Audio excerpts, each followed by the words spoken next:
Hello friends, today we will install Minikube. So Minikube is a single node Kubernetes cluster and used to perform Kubernetes related operations on local environment. It is really a helpful tool uh, to Kubernetes administrator developers who are mainly working with Kubernetes. Okay, so to start with Kubernetes, we need certain configuration in our system. And for example, we need two CPUs or more. We need at least 2 GB of free memory, 20 GB of free disk, internet connection, and container or virtual machine manager.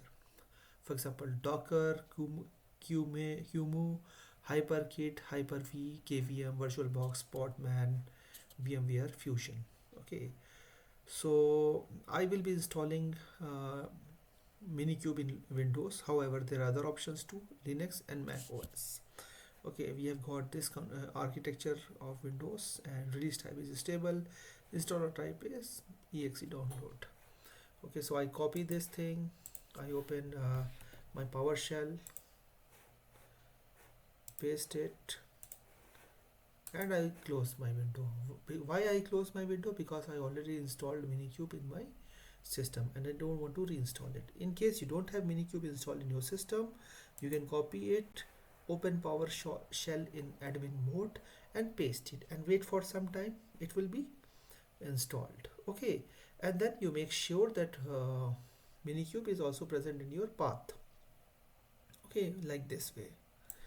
Okay, you can set Minikube in your path and then you can start Minikube using this command. I'll show you how I start Minikube now. Okay, I made a mistake here. Okay, now I have just started it. Let's see. If you start it first time, it might take few minutes.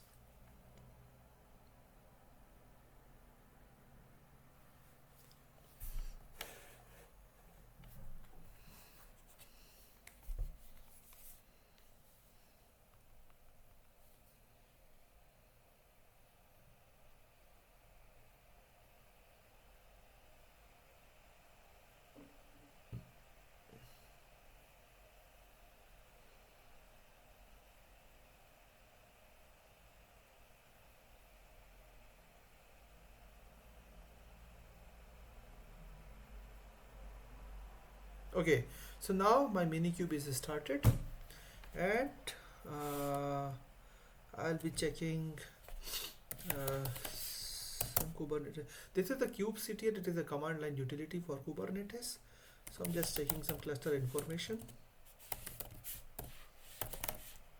and let's see what I got. So I got Kubernetes control plane is running at HTTP this 127.0.0.1, port number is 56134, core DNS is running here. Okay, and yeah, now our Minikube is started, and in case we need some more information, so you can get to know pod information. Here we will discuss in detail about pod and other stuff. However, I also created some video on Kubernetes basics and you can watch it. Okay, so here we have got information about pod. Okay, and yeah, so that's it for the today, and thank you very much for watching this video, and in case you like this video, then please subscribe my channel, and I wish you a very nice day.